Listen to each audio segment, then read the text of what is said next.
So our narrators tonight are not only Ron Richter, but also the Tony Award-winning actor Joanna Gleason, who we all know from her remarkable career on Broadway. So with no further ado, please join me in welcoming Ron and Joanna to the stage. So it's you. It's really you. We go back a long way.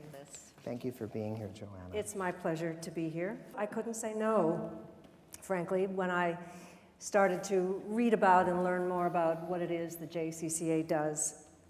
I mean, you are all of you, some kind of superhero in my book. How does it feel to find yourself the CEO of JCCA? You know, this organization has sort of stood out to me as the gold standard in child welfare.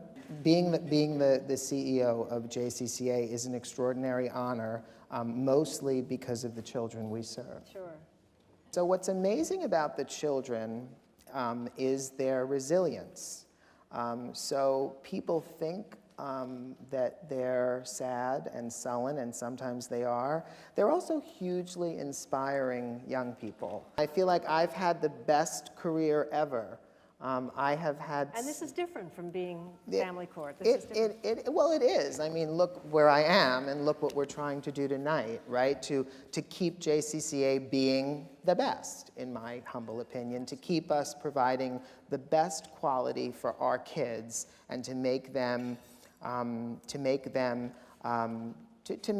ensure that they have as much hope as they can possibly have. And I want to say, I think our staff are happy. I think that they really love what they do. I think they leave the office feeling like, you know, it was worth waiting and taking that last phone call because it made a difference for some young person and for their family. Well, we are going to meet a few of the stars of JCCA this evening. Should we get started with that? Absolutely. Well, it's my turn to tell a story.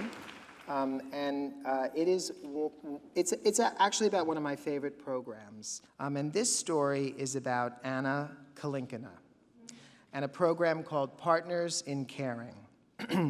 Anna is the kind of social worker that JCCA has prided itself on for almost 200 years. Anna, as you can see, is helping New York City's poor, vulnerable young Jewish girls, some of whom have learning disabilities that have gone undetected or unacknowledged out of fear or perhaps ignorance, and they are thriving. For this and so much more, we honor Anna.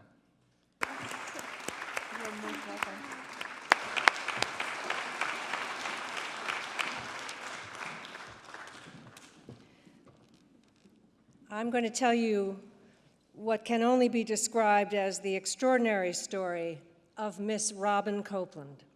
Robin responded to a call to take in a little 5-year-old girl.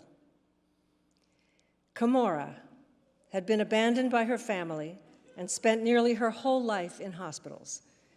She was dependent on a feeding tube, she's developmentally delayed, has a cleft palate awaiting repair, and is not able to communicate using words. This little angel, Kimora, just recently turned 6 years old, and she weighs just 24 pounds. Up until the day she met Miss Copeland 6 months ago, Kimora could only be described as one of our big city's least lucky kids. But since that day, she really, truly stands out as one of the luckiest. For all she has done, and all she will continue to do, please join me in congratulating the extraordinary Robin Copeland.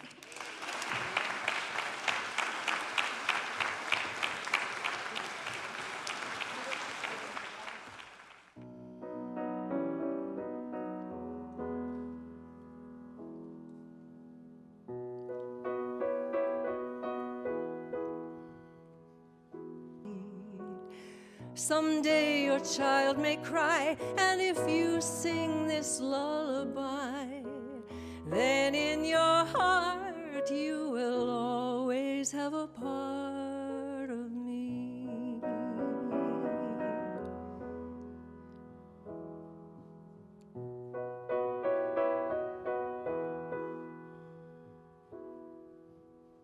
Someday we'll all be gone, but lullabies go on and on. They never die. That's how you and I will be.